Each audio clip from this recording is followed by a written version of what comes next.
This is by far the most fun season that I've had since Destiny 2 has been in existence. Welcome back, Guardian, to episode number 1. We're going to be talking about everything from Hunter, Warlock, Titan, to Darkness subclasses, to all subclasses basically. And I thought I would go ahead and start this season off with my general to mid-tier activity builds. There's just so many builds this season, so just because you see this one video, don't think this is going to be the cure-all for everything, because there's going to be some awesome builds this season. But I wanted to start it off with my mid-tier to kind of base level, just general public go slay out builds. And now that we can put mods on exotics, it's a total game changer. And of course, my first Warlock build this season is going to have to do with Nezarec Sin, and also the Hunter and Titan we're going to get into later.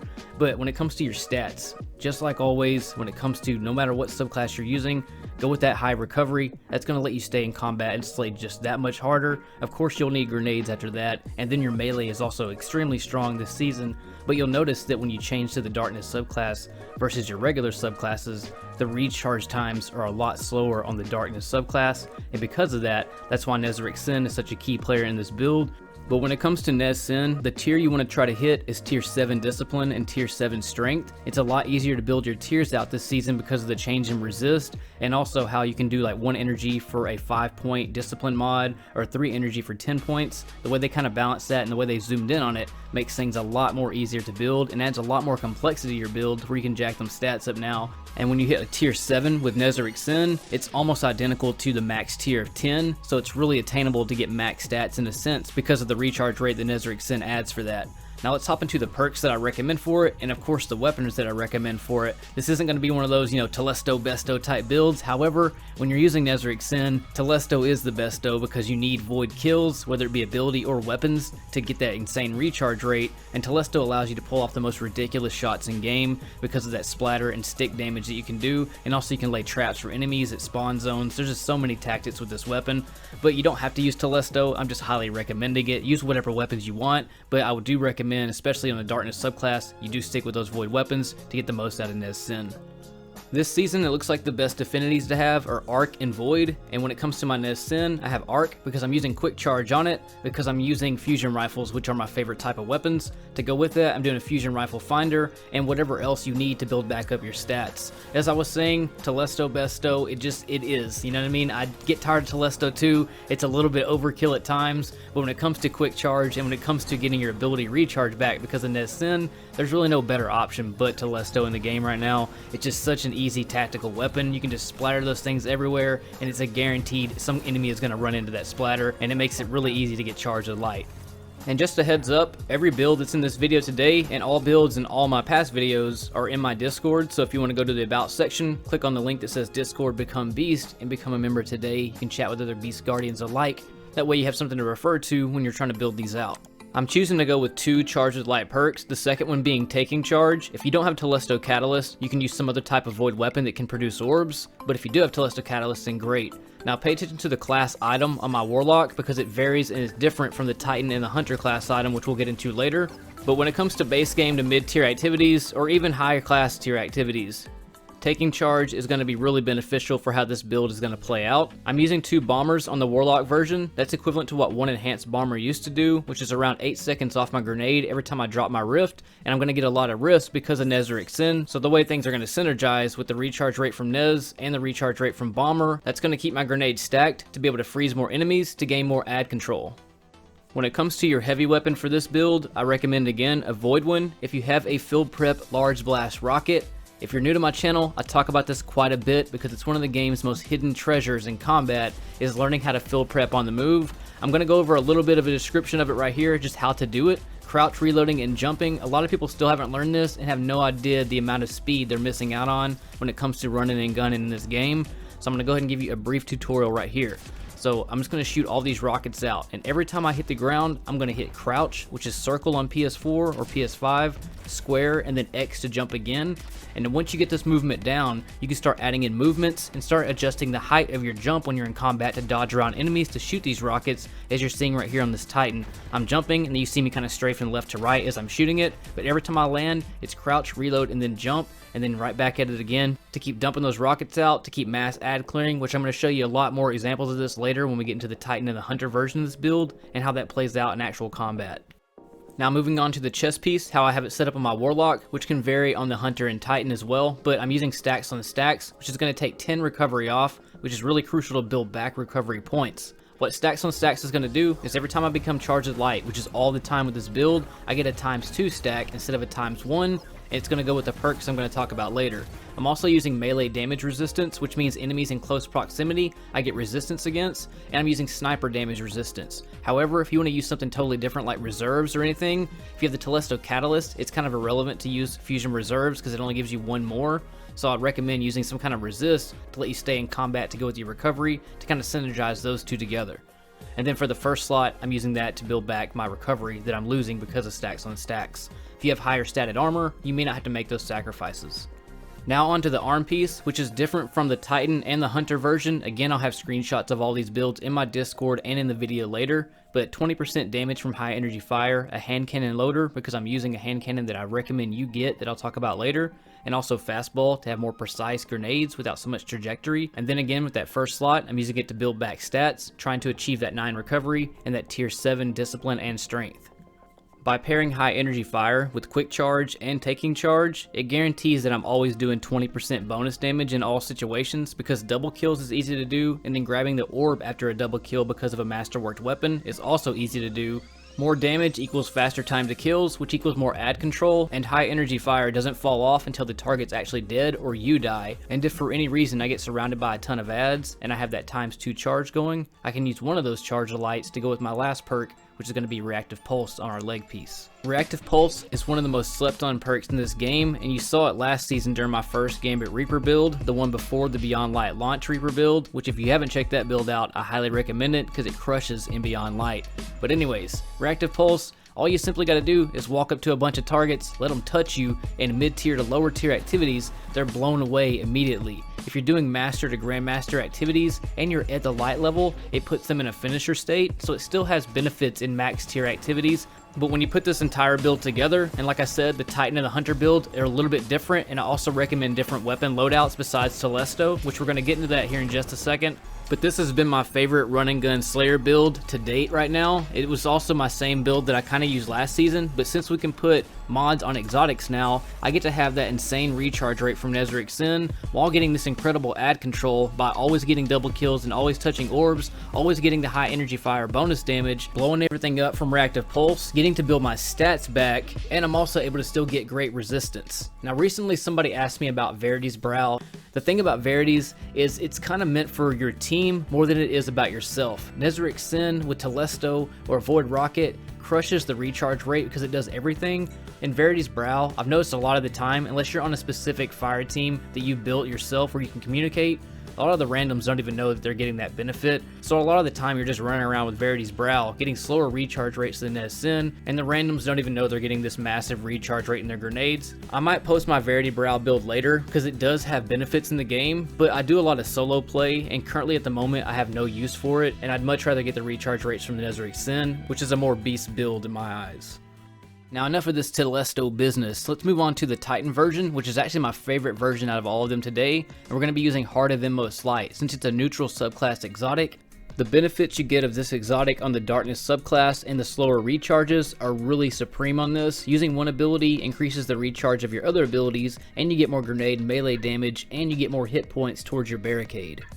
The gauntlets on this version vary from the Hunter and the Warlock, so on this one I'm using Bolstering Detonation, which they do not stack, so if you're using 2, it only counts as 1, but what that does is when you use your barricade and then do damage with a grenade, you get around 33% back on your barricade, plus you're getting the synergy of Heart of Inmost Light, which is going to further increase the recharge rate of your barricade and your other abilities, and then to go with that I'm also using High Energy Fire, and then with the final version of the gauntlets I'm using Fastball, I'm using that first slot to build back any kind of stats I need, and then the Bolstering Detonation. As far as my seasonal mod slots, those are all the same from the Hunter, the Warlock, and the Titan, but I'm choosing to do further synergizing with the Hunter and the Titan versions, such as this on my class item. I moved Reactive Pulse to the class item, and I'm also using Outreach ×2, which means every time I pop my barricade, I'm getting an instant 20% back off my melee, which crushes on the Darkness subclass, plus the synergy from Heart of Inmost Light because I'm using one ability that's going to empower and give me more grenade and melee damage and more hit points towards that barricade that I popped. which I'm going to get back all the time because the recharge rate of Heart of Immos is really extreme. So I'm choosing to go without any loaders for my hand cannon, but the amount of recharge rate that I get, plus the Demolitionist that I'm using on 2 of my weapons, which for one is my favorite fusion rifle that's a legendary in the game right now, a Aletha FR4, but you'll notice on this one, it's actually a 780 charge time because I have accelerated coils and a charge time masterwork, and quick draw with Demolitionist in the Torch HS3 sight. The accuracy you get and the 16 seconds off your grenade per kill that you get means you're always going to be having procs on Heart of Immos Light because you're going to get all your abilities back all the time and doing the bonus damage to top all that off with the Reactive Pulse, which means when everybody touches you, you're going to be blowing them to shit, and you're also getting the 20% damage from high energy fire. And then you have fastball and other little tack on perks such as your scavengers and stuff like that, which makes this my favorite build currently in the game right now for mid to base game. Titan is really just crushing it right now for me. I love the melee, I love the strafe jump, and just the speed of a Titan. If you find a Aletha with the 780 charge time, Demolitionist, Torch HS3, Fill Prep, or Quick Draw, which is the version I have, I'm looking for the Fill Prep demo version exactly like this at 780. And then if you get that Tomorrow's Answer with Fill Prep on the go and learn the movements of that. But sit back and watch this build crush for a second, and then we'll move on to the Hunter version.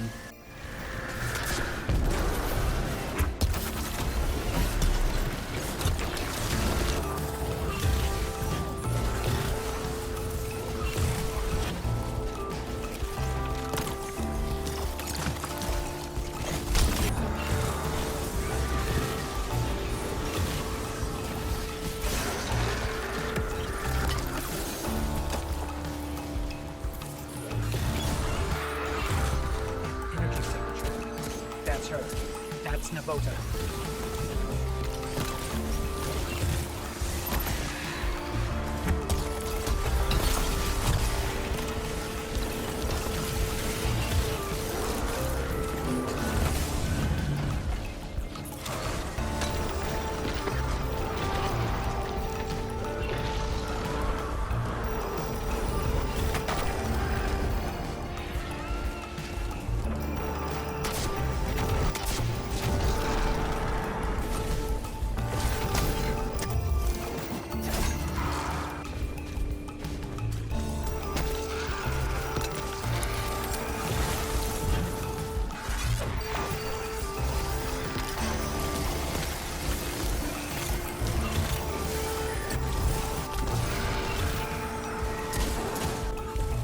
I would never tell somebody to spend all their weapon parts or materials and stuff for a specific weapon, but when it comes to Old Fashioned and the god roll of the Old Fashioned, which is explosive round, demolitionist, either drop mag or appended mag, steady hand, fast draw, or crossfire, I highly recommend you spend all your materials and try to farm that out because it's currently the most crushing hand cannon in the game, and it can also be used as an unstoppable weapon for champions this season. But if you come across this hand cannon in PvE combat, you will never use another version of a hand cannon or any other hand cannon for that matter, just because of the amount of slay action and crushing this does, and every kill you get contributes 8 seconds back to your grenade recharge to go along with another demolitionist weapon such as the Aletha Fusion, which is going to grant you 16 seconds off back on your grenade. So you're going to have grenades and abilities all the time. And to top it off, the tactical advantage you get from explosive rounds that do more damage than non-explosive rounds, so you get the bonus damage and the tactical side of things. Aletha with accelerated coils, a charge time masterwork to make it a 780, Torch HS3 sight, either fill prep or quick draw with demolitionist, the god rolled Old Fashioned, and Tomorrow's Answer with fill prep, quick draw, alloy casing, either clown cartridge or shield disorient. And those 3 combos together is ultimate for speed clearing. I'm sure a lot of people are probably going to ask about Timeline's Vertex, but being a 660, it is good for lower tier activities, but the higher tier you get up, the sweep shot and the damage just isn't enough to connect and kill all 3 when you're trying to sweep multiple, or if you have a bunch of stacked adds all together coming through like a doorway, kind of bottlenecked. Timelines will leave a few with a little bit of health, and the further back in range you are, the harder it is to kill them, so a lot of the time you'll be wasting a little more ammo than you would with the Aletha. And just a note, I don't like 860 fusions, or definitely 860 Alethas, but 780 damage types are great long range and short range weapons and allow less stoppage when you have to like double shoot a target. Sometimes you have to do that with timelines. In mid to high tier activities, you'll get more consistency sweeping a 780 fusion than you would a 700 or a 660, which was different in previous seasons. A 700 with Rampage is a great weapon to have, but if you get the demo 780 Aletha, you'll find the pace of that weapon has a perfect amount of damage and run and gun consistency. And now moving on to the final Guardian build, which is going to be for the Hunter, which is a lot like the Titan version, but instead of using bolstering detonation, we're going to be using focusing strike to go with the Gambler's Dodge synergy, to then go with dual times bombers. So let's take a look at this. Focusing strike means every time you hit somebody with your melee ability, you get class ability recharge back. That only stacks ×1, just like bolstering detonation does. So the idea is you're going to use focusing strike to throw your withering blade against targets. That's going to give you recharge back off your dodge. Every time you do your dodge, you're going to get withering blade back, so you can keep spamming this. And then to go with your dodge, every time you do the dodge, you're going to get 2 times bomber, which is 8 seconds off your grenade. And then mix that with the exotic of choice, which is Frost EE5. Sprinting gives all your abilities back faster, and dodging increases your sprint speed, which is always going to be going on in combat, so it's assisting you further in the recharge rate of the Revenant subclass, which is a lot slower than other subclasses. And another exotic that I recommend if you don't want to use Frost EE5 would be 6 Coyote to get double dodges, to go again with the dual times bomber to give your grenades back even faster, getting 16 seconds off instead of 8 per dodge. That's also going to give you 2 withering blades, and also sprinting is going to further increase the recharge rate of your dodge, so you've always got one in the background going and one to use pretty much. And then when you mix all the mods that we have on this build, mixed with the weaponry that I recommend, the Fill Prep Rocket, the Aletha, if you can farm that out, or any demolitionist weapon, again, it's going to increase your overall time to kill speed. And this again makes the Hunter a force to be reckoned with when it comes to ad control, because all the speed you're going to be having. As you can see, all these ads don't even get a time to think or react or get into any of their control zones, so your ad control game is on point, which is what all these builds are designed to do, is to slay and have fun in the base to mid-tier game. But in future episodes, we're going to go dive into champion builds and more advanced builds as the season plays out, and we get more abilities unlocked to go with the Revenant subclass. But this is a great starting point for the season. Any one of these, Titan, Warlock, or Hunter, put this on, copy it as you see it. You should have the exact same mods that I do on my builds for yourself, unless you just started and didn't get a lot of the mods for the previous season. If you don't have these mods, I apologize. You can try to work around it. Just grind in the game, check Banshee. He sells them daily, different types of mods, so you can collect any mods maybe you didn't get in a previous season. But just to do a quick recap, it seems like the strongest affinities this season so far is Arc and Void. I really haven't seen any reason to use Solar affinity that much. Maybe it's going to unlock later on or something, but Arc, which used to be kind of the less sought after affinity, is probably one of the stronger ones at the moment. When it comes to champion builds and the Grandmaster builds, it's going to be a lot different than these builds you've seen today, and I can't wait to show you all those builds, as well as some of the new exotics that are coming out, and the new weapons I'm going to be talking about that I've been using, farming out that new rocket and Coriolis. The new rocket's pretty sick for a tracking rocket that usually has a lack of handling, but for a tracking rocket, I'm actually kind of impressed with it. But Guardian, thanks for tuning in once again. Hopefully this video hyped you to go up your game, start grinding out some builds this season. If you're doing patrol, strikes, any kind of weapon farming, quest, missions, anything, this build is a go-to for the game right now. It's what I've been currently rocking out. This is just one of many builds we're going to be diving into this season, so I appreciate you all tuning in. Hit subscribe if you want to see more content. You can also shop at teespring.com/inspace. All my links to my merch and everything will be in the description below. You can also join or donate at paypal.me/Rustopholis, or click the join button to become a part of our Beast Squad. But again, it's my pleasure to serve you Guardians and help you become Beast. My name is Rustopholis, and I'll see you all in the next video next time. In space.